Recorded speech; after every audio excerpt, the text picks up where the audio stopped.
At ito po ay patungkol sa general revelation and actually natural theology, no? Pero last Sunday, napag-usapan natin yung general revelation. So, ano po yung natatandaan nyo sa last Sunday? Bago po tayo mag-usap sa assignment. Hindi ko po nakalimutan yung assignment na binigay ko sa inyo. Okay, bago yung assignment, review muna. Ganyan tayo ano. So, anong mga key points na natandaan natin? General theology. Ano nga po yung general revelation? Ano yung kahawig niya? General revelation tsaka natural revelation. Pareho lang po yung dalawang iyon. At ang ibig sabihin po nun ay pagpapahayag, pagre-reveal. No? Pag sinabi natin pagpapahayag, pag-reveal. Pagpapahayag, wala pala kayong mic. Jean, Jean? Anong general revelation? Tsaka natural revelation. Uy, nawalan din sila ng ilaw, saktong-sakto. Walang ilaw, Jean? Nawala. Nag-block. Na-off ng aircon. Sige po, ano nga po yung general revelation? Paghahayag? Or pagre-reveal?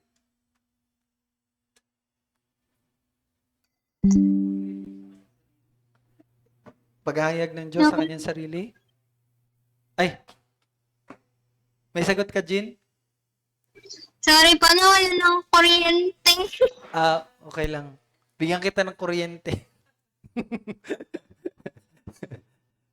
So, ang general revelation or natural revelation ay paghahayag ng Diyos sa kanyang sarili sa pamagitan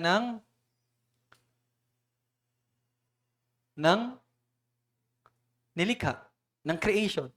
Okay? Yun po ang general revelation. So, example, yung lahat na nakikita natin, puno, araw, ibon, no, lahat yan.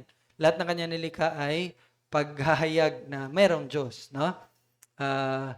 Kaya maganda po yung Genesis 1. No, yung Genesis chapter 1 ay nagbibigay ng patunay sa lahat na mayroong Diyos. So, ako, napag-aralan ko lang din, sa tuwing meron kayong makakaharap ng mga atheist, yung hindi naniniwala sa Diyos, no?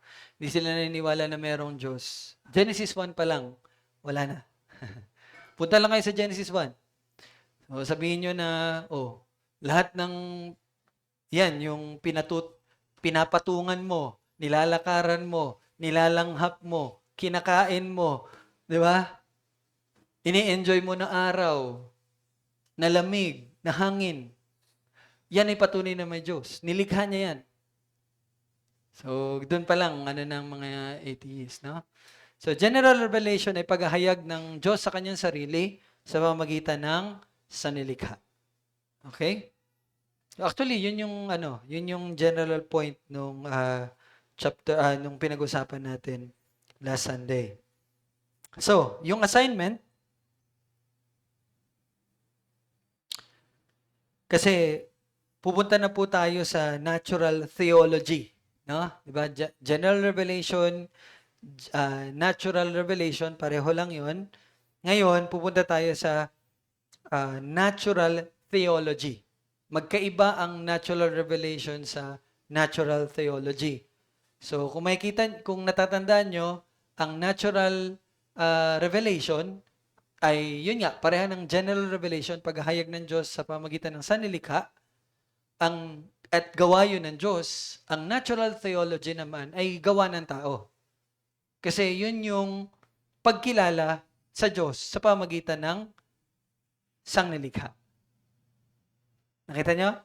Natural revelation or general revelation ay gawa ng Diyos, pagpapakilala ng Diyos sa kanyang sarili. Natural theology ay tugon ng tao, pagkilala sa Diyos. Di ba? Nakikita niyo kaibahan? Pagpapakilala ng Diyos, pagkilala sa Diyos. Yun yung kaibahan ng natural revelation sa natural theology. Kaya lang, sabi ko nga po, meron pong mga debate patungkol dito, no? So, ang tanong is, maaari ba? Maaari bang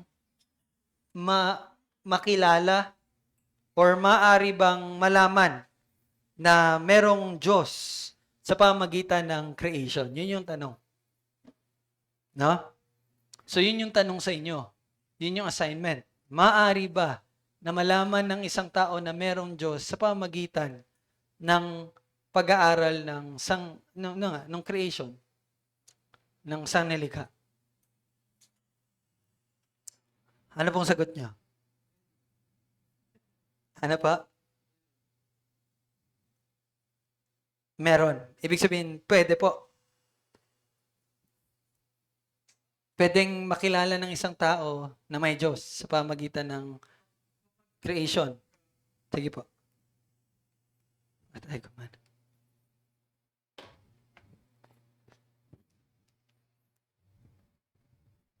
Kapag nakikita natin ang kapangyarihan, kagandahan, at kagandahan ng kaayusan at kagandahan ng nilikha, ito ay nagpapayag na ito'y tungkol sa Diyos. Sinabi sa Psalms 19:1 na ang kalangitan ay nagsasalaysay ng kaluwalhatian ng Diyos. Pero meron namang hindi, ang kalikasan naman ay nagpapahayag pero hindi ito ang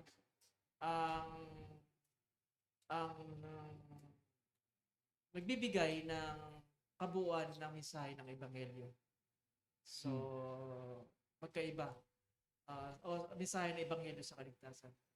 Pero iyon lamang ay nagpapahayag na pagkaalam lang natin sa Diyos, na may tungkol sa Diyos ang kalikasan, kagandahan at kaayusan.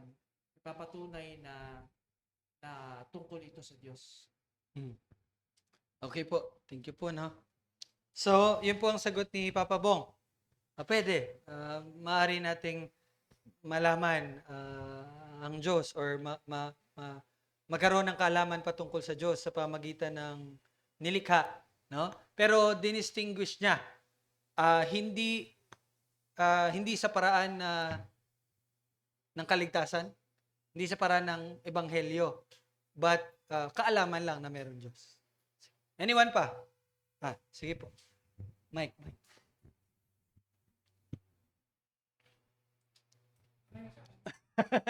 Bali, sasangayon po ba kayo doon na maaring magkaroon ng kaalaman tungkol sa Diyos sa pamagitan ng mga nilikha?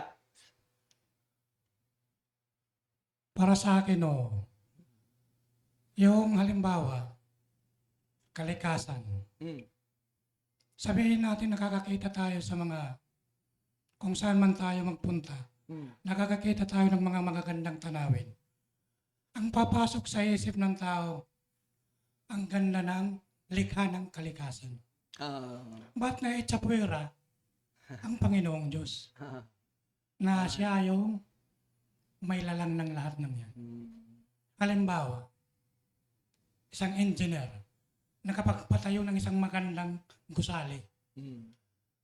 Ang nauulor, yung nabibigyan natin ng karangalan, yung engineer, yung architect. Ba't na itsapwera na naman yung Diyos na yung kalaman ng architect galing sa Diyos. Kaya naniniwala ko na ang lahat ng nakikitang kagandahan na may Diyos, gawa ng Diyos. Yun. Okay. So, pareho po, no? Si Tito Arman din, maaari daw, no, na magkaroon ng kaalaman tungkol sa Diyos sa pamagitan ng mga nilikha. Nagbigay po siya ng halimbawa. Okay. Anyone? May iba naman?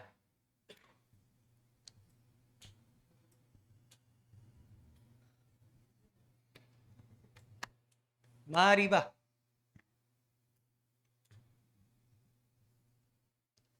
Parang ang tanong is, okay ba yung natural theology? No? Kapaki-pakinabang ba siya? Or useless siya? Parang gano'n. Kasi may debate dyan kung okay ba yung natural theology o hindi. Kasi nga, natural theology is pagkilala sa Diyos sa pamagitan ng kalikasan. No? So, okay, kayo po. Ano po? Anyone, yung iba?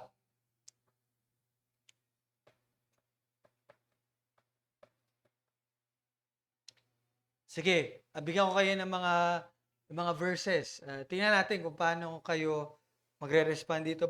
Pakibasa po yung 1 Corinthians 2:14. 1 Corinthians chapter 2, verse 14. 1 Corinthians chapter 2, verse 14. Pakibasa po. Sino pwede magbasa?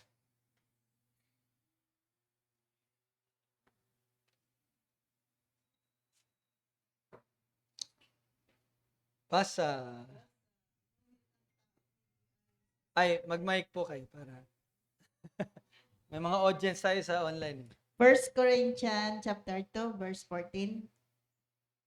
Ngunit ang taong hindi ayon sa Espiritu ay hindi tumatanggap ng mga bagay ng Espiritu ng Diyos, sapagkat ang mga iyon ay kahangalan sa Kanya, at hindi niya iyon nauunawaan, sapagkat ang mga iyon ay nauunawaan sa pamagitan ng Espiritu.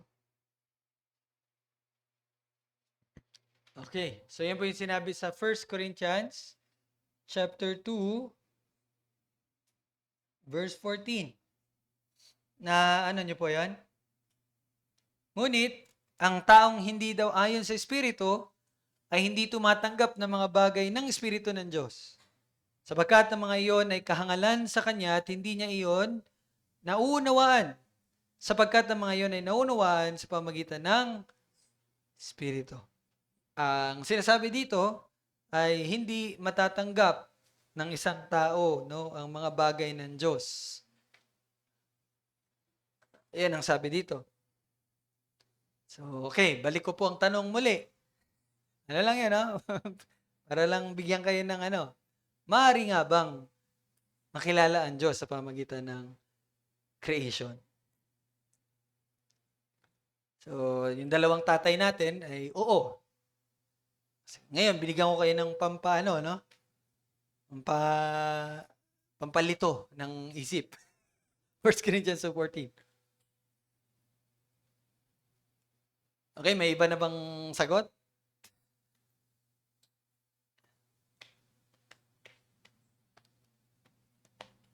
Main.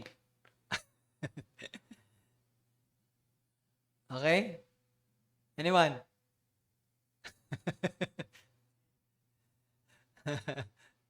Ano, Jill? May tanong ka? Sige. Mike. Parang yan? Parang negative reaction ba? Hindi ko lang po sure kung tama, pero kasi ayon po dito, kumbaga yung nilikha ng Diyos, yung kalikasan, yung nakikita natin dito, ang mga taong nasa spirito, nauunawaan po na nilikha siya ng Diyos, na dahil may nilikha ang Diyos, alam nila na may Diyos. So, yung mga tao naman po na hindi nasa spirito, ayan po yung parang nakikita nila na gawa lang naman yan. Pero hindi nila tunay na nauunawaan na may Diyos. Parang ganun po. Okay, tama. Ngayon, ang tanong, sa sagot mo na yan, ang tanong, yun nga, kung ganon, maaari bang malaman or makilala ng isang tao na may Diyos sa pamagitan ng nilikha? Yes or no? Kasi sabi mo nga, yun nga, nagbigay ka pa ng example, di ba? So, ibig sabihin, ang sagot mo ay? Kung nasa spirito po sila. Okay. Well, we are talking about the general people. Lahat ng tao. So, yes or no?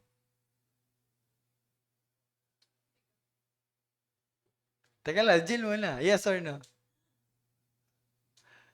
Opo, sa biyaya ng Diyos. Paano yung mga hindi ligtas? Kasi nga, di ba, yun nga yung sinabi mo, pag wala sa Espiritu, ibig sabihin, hindi ligtas yun. Kasi ito, ang sinasabi dito sa verse na ito, the saved and the unsaved. Those who are in Christ and those who are not in Christ. Siguro po kaalaman lang, pero hindi yung totoo na paniniwala o pananampalataya. Okay. Parang yung sagot ni Papa Bong kanina. Okay. Oo din si Jill. Anyone? Anyone pa? Sige, si Gab. Mike. Ako sa akin siguro, ibahin ko lang. Ibahin mo. Para may iba. Para may ano. Hindi. Kasi likas ng tao yung, masalanan. Tsaka, layo sa Diyos. Parang gano'n. Ngayon, nabuhay yung tao ng gano'n. Tapos, siguro yung naisip nila mga lang, Diyos-Diyosan. Mm. Katulad ng sa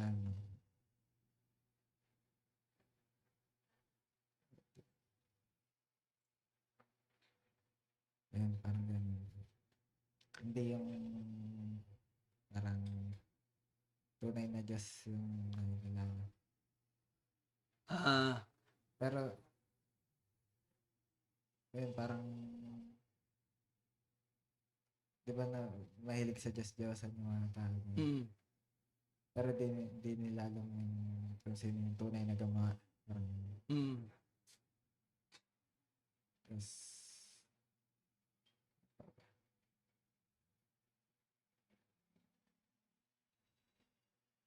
ayun. Okay. So parang ano ni Gab is hindi kasi ang natural daw sa tao is mag-worship sa Diyos-Diyosan, hindi nila wala silang alam or hindi nila alam na may tunay na Diyos. Parang ganun ba? Ang sinasabi ni Gab.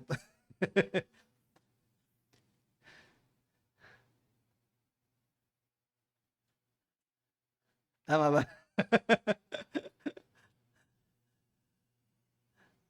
Sige. To be honest with you, no, sa mga reformers, may dalawa ding grupo. May mga reformers din, may mga reformed Baptist din na hindi sila naniniwala or hindi na kailangan yung natural theology kasi hindi naman talaga magkakaroon daw ng kaalaman tungkol sa Diyos through creation. Kasi, yun nga, gaya nga ng example ni Gab, they will really never know na merong Diyos. Okay, although nagsasamba sila sa Diyos-Diyosan, alam nila na parang meron silang sasambahin. But hindi talaga nila alam, hindi sila magkakaroon ng kaalaman na may tunay na Diyos. Parang gano'n. And may mga Reformed Baptist din na ganyan. May mga Reformed Baptist din naman na they believe na okay ang natural theology. Maaari mong matutunan na merong Diyos sa pamamagitan ng mga creation, mga nilikha, kumbaga. So, titingnan natin kung ano ang ating magiging stand din, no? Pakinggan muna natin din itong discussion na ito. Okay? Tingnan natin. So, tingnan natin yung Romans 1. Punta tayo sa Romans 1.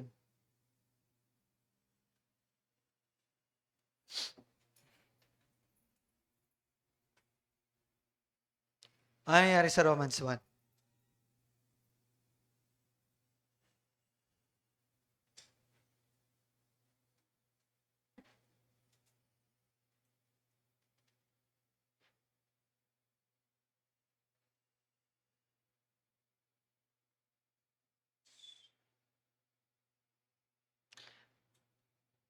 Romans 1:18. Basahin niyo po yung Romans 1:18. Sino ang pwede makapagbasa?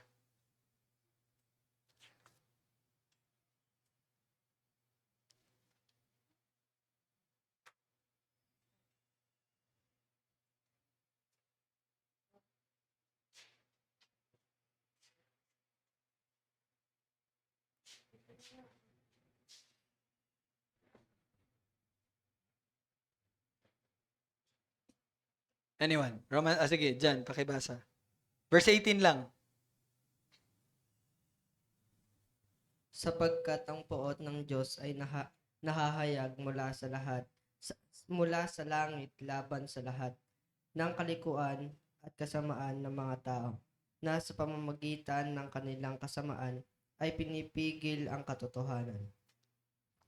Diyan ka lang muna dyan. Huwag mo muna tanggalin. Magbabasa ka pa mamaya. Okay. Sa verse 18. Ang sabi dyan, nahayag mula sa langit. Ibig sabihin, creation to ha, mula sa langit. Laban sa lahat ng kalikuan at kasamaan ng tao. Na sa pamagitan ng kanilang kasamaan, ay pinipigil ang ano daw? Ang katotohanan. Ano ibig sabihin yan? Na? Katotohanan. Okay? Malinaw ba? Gets nyo na ba? So, and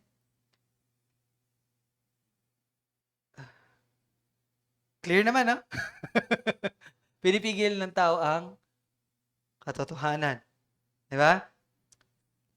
Pero kung babalikan natin yung 1 Corinthians, no? Kung naalala niyo yung 1 Corinthians na binasa kanina,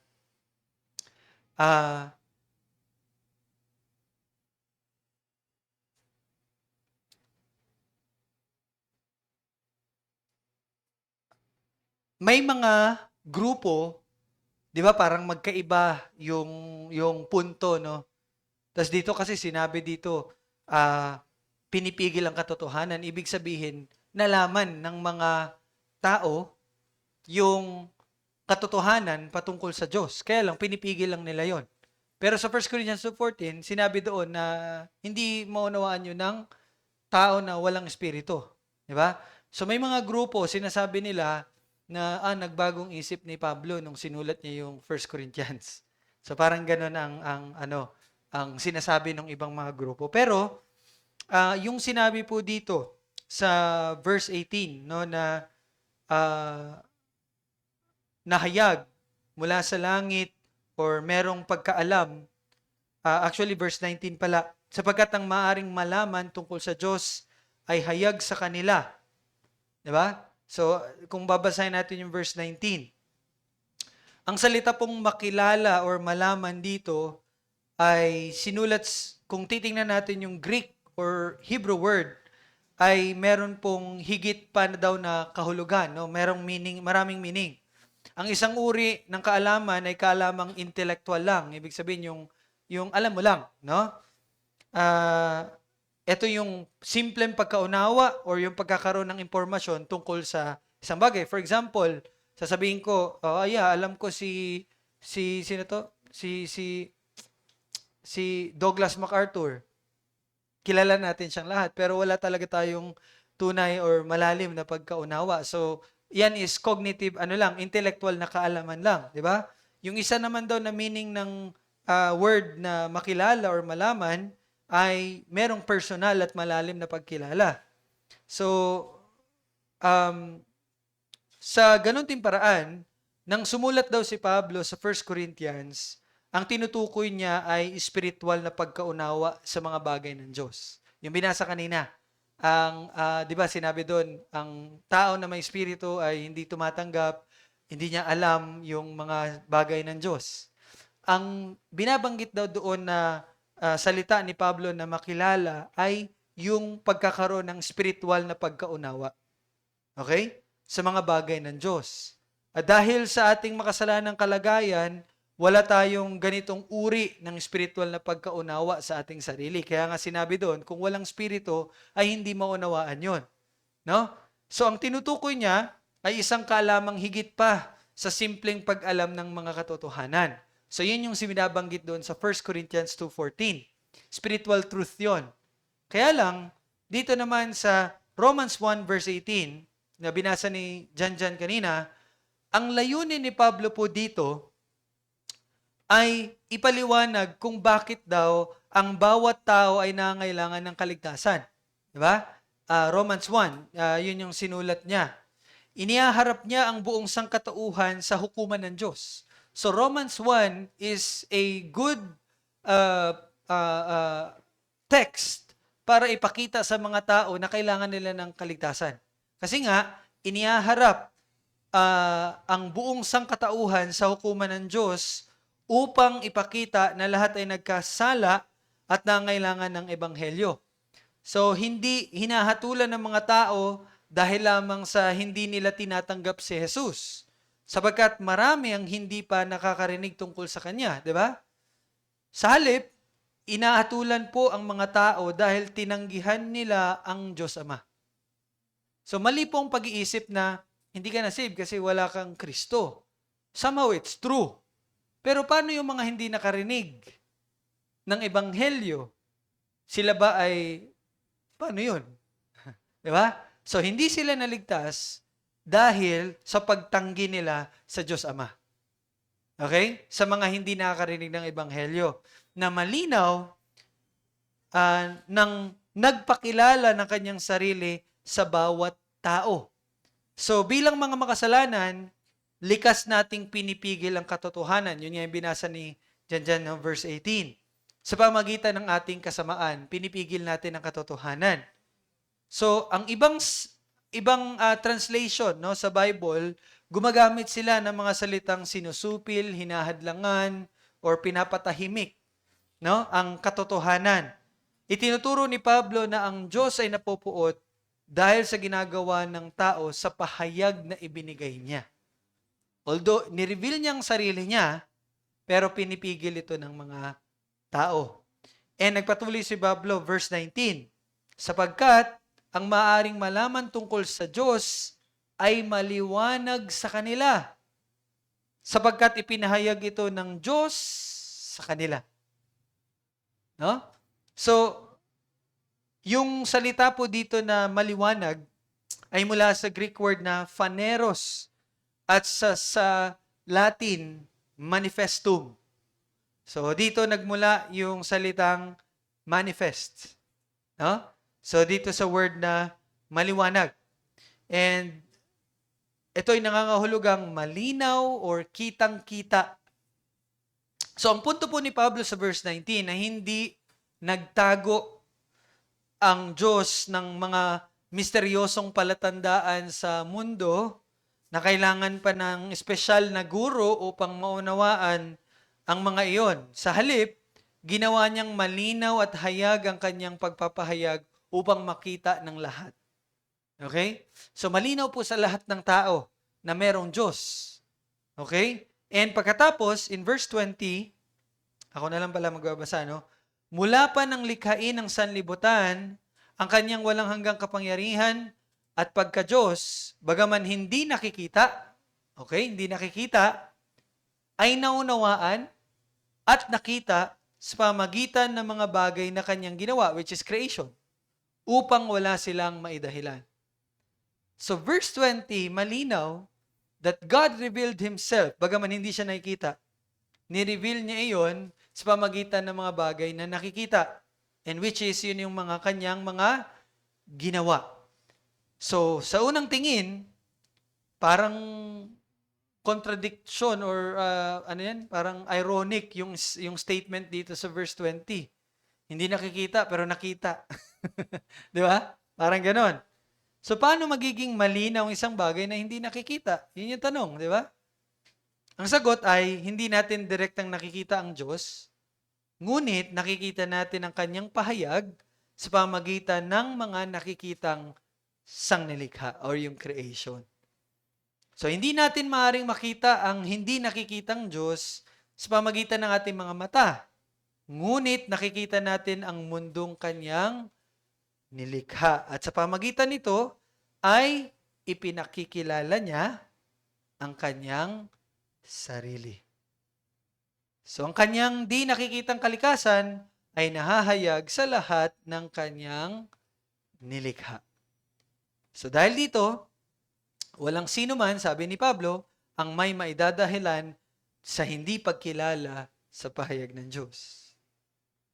So, maraming tao nagsisikap na ipaliwanag ang kanilang kawalan ng pananampalataya, no, sa pagsasabing hindi daw nagbigay ang Diyos ng sapat na katibayan na siya ay umiiral.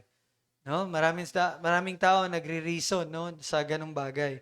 Pero sa Romans 1, ganap na inalis ni Pablo yung katwiran na iyon.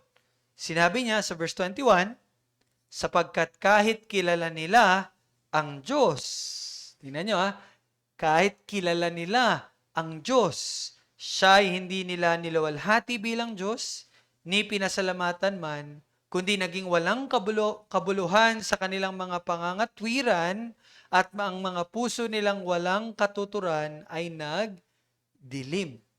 So malinaw po na itinuturo ng kasulatan ng pahayag ng Diyos sa kalikasan ay nagbibigay sa bawat tao ng ng tunay at sapat na kaalaman tungkol sa kanyang katangian.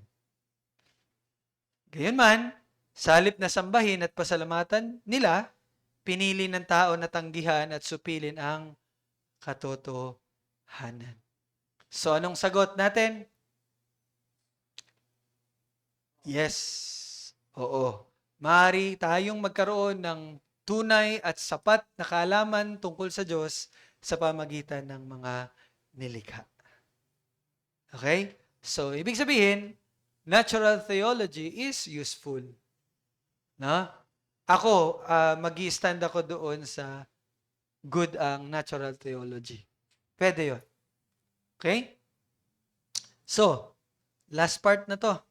Aga natin matapos. Ngayon, merong dalawang kaparaanan paano pinapahayag ng Diyos sa kanyang sarili. So isa pa sa mahalagang pagkakaiba na kailangan nating maunawaan ay yung tinatawag na mediate at immediate. Hindi midget na maliit mediate. Parang may namamagitan. At immediate, direkta. Immediate ba? Direkta. So, but ito ay patungkol again sa pangkalahatang revelation or general revelation, no? So, inilalarawan po ng mga salitang ito, may dalawa, mediate tsaka immediate. 'Di ba yung dalawang salitang ito ay inilarawan kung may kasangkapan or may tagapamagitan na ginagamit ang Diyos upang maipahayag ang isang mensahe mula sa isang pinagmulan patungo sa tumatanggap nito. Kailangan natin makita na ang Diyos po ay higit sa lahat, or sa English, transcendent, no? Transcendent ang Diyos. Siya ay dakila at higit sa lahat ng kanyang nilikha. Samantalang tayo, nabubuhay tayo dito sa lupa. So, merong malaking kaibahan ng Diyos at ang tao. So, sa mediate or yung namamagitan na pangkalahatang kapahayagan, ipinapakilala ng Diyos ang kanyang sarili sa pamagitan ng isang kasangkapan or yung tinatawag na medium. At ang kasangkapang iyon ay ang sangnilikha. Kung paanong parang example, no? Alam niyo tawag sa Facebook, Instagram, anong tawag sa kanila? TikTok, social media. Mga TV, mga radio, mga ano tawag diyan, mga media. Bakit tinawag yung media? Alam niyo bakit? Yeah, may social media. Sa mga dating church, multimedia. Bakit media? Ano ba yung media? Mediator, tama. Tagapamagitan. Ibig sabihin, sa pamagitan ng TV, nahayag sa atin yung isang mensahe. Nagiging medium siya. Kaparaanan siya. So, ang Diyos ay naghahayag na kanyang sarili sa pamagitan din ng mga medium or ng mga kasangkapan. And isa sa mga kasangkapan niya ay ang sangnilikha or yung creation. Pero, meron ding tinatawag na immediate revelation or yung direct or direkta na pangkalahatang pahayag, general revelation, na tumutukoy sa isang paraan kung paano pinapakilala ng Diyos sa kanyang sarili. Now, meron pong verse sa Romans 2:15, next chapter lang. Pakibasa po. Romans 2:15.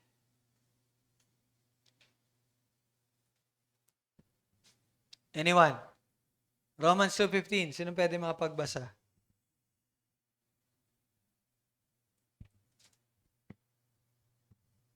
Romans 2:15. Kanilang ipinakita na ang hinihiling ng kautusan ay nakasulat sa kanilang mga puso.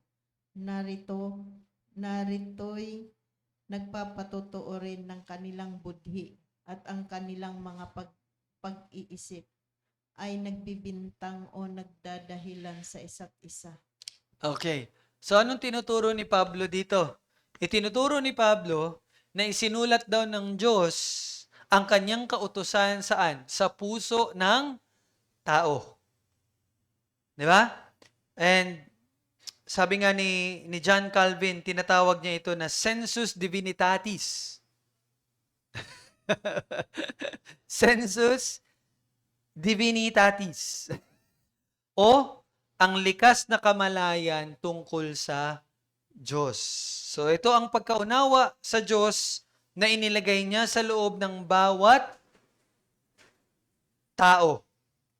So makikita ito sa ating budhi or yung konsensya. At sa ating kaalaman tungkol sa moral na kautusan ng Diyos. Di ba?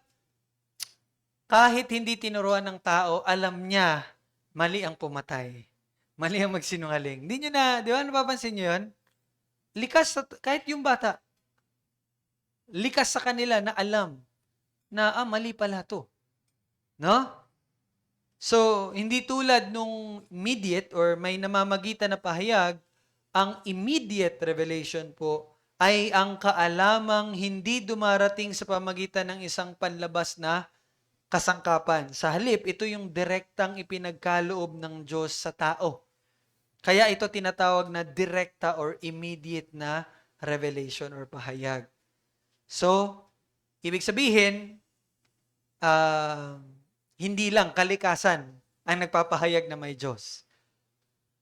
Binigay na sa mga tao ang kaalaman tungkol sa Diyos at kaalaman sa tama at mali at ang nagpapatotoo na yun ay ang kanilang mga konsensya. So, sa pamagitan po ng pangkalahatang pahayag or general revelation, ang walang hanggang kapangyarihan at pagka-Diyos ng Diyos ay ipinakilala po sa lahat ng tao. So, may additional tayo na argument against atheism. Tanungin mo, may konsensya ka ba? Pag sinabi niyang oo, okay, may Diyos. Binigay niya yan sa'yo.